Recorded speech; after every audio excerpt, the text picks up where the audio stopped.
മുനമ്പം ഹാർബറിൽ ഉപേക്ഷിച്ച നിലയിൽ ബാഗുകൾ കണ്ടെത്തിയ സംഭവത്തിലെ അന്വേഷണം ഇതര സംസ്ഥാനങ്ങളിലേക്ക് വ്യാപിപ്പിച്ചു. ഹാർബറിൽ നിന്ന് അഭയാർത്ഥികൾ രാജ്യം വിട്ടിട്ടുണ്ടാകാമെന്ന നിഗമനത്തിലാണ് പ്രത്യേക സംഘം. ബാഗുകളിൽ നിന്ന് കണ്ടെടുത്ത രേഖകൾ കേന്ദ്രീകരിച്ചുള്ള അന്വേഷണത്തിന് ഒരു വിഭാഗം ഉദ്യോഗസ്ഥർ ഡൽഹിക്ക് തിരിച്ചു. ദീപക് എന്ന ഡൽഹി സ്വദേശി തമിഴ്നാട്ടിൽ ചികിത്സ തേടിയ രേഖകളും മറ്റു 3 പേരുടെ ബോർഡിംഗ് പാസുകളും 6 പേരുടെ ഫോട്ടോകളുമാണ് അന്വേഷണത്തെ സഹായിക്കുന്ന തെളിവുകളായി പോലീസിന് ലഭിച്ചിരിക്കുന്നത്.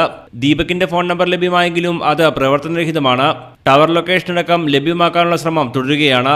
പോലീസ് സംശയിക്കുന്നത് പോലെ അനധികൃത കുടിയേറ്റം നടന്നിട്ടുണ്ടെങ്കിൽ ഡൽഹി സ്വദേശിയായ ദീപക് ഇടനിലക്കാരനായി പ്രവർത്തിച്ചിട്ടുണ്ടാകാമെന്ന സംശയത്തെ തുടർന്നാണ് അന്വേഷണം ഡൽഹി കേന്ദ്രീകരിക്കുന്നത്. മുനമ്പത്ത് നിന്ന് കൂടുതൽ ഇന്ധനം നിറച്ച ബോട്ടിന്റെ ഉടമകളെയും കണ്ടെത്താനായില്ല.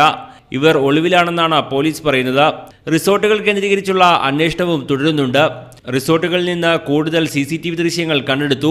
ബാഗുകളിൽ നിന്ന് ലഭിച്ച ഫോട്ടോകളും CCTV ദൃശ്യങ്ങളിലെ ആളുകളും തമ്മിൽ സാദൃശ്യമുണ്ടോ എന്ന പരിശോധന തുടരുകയാണ്. കൊടുങ്ങല്ലൂരിൽ നിന്ന് ലഭിച്ച ബാഗിൽ നിന്ന് ലൈഫ് ജാക്കറ്റ് കണ്ടെടുത്തതും അനധികൃത കുടിയേറ്റമെന്ന സംശയത്തെ ബലപ്പെടുത്തുന്നതാണെന്നാണ് പോലീസ് നിരീക്ഷണം.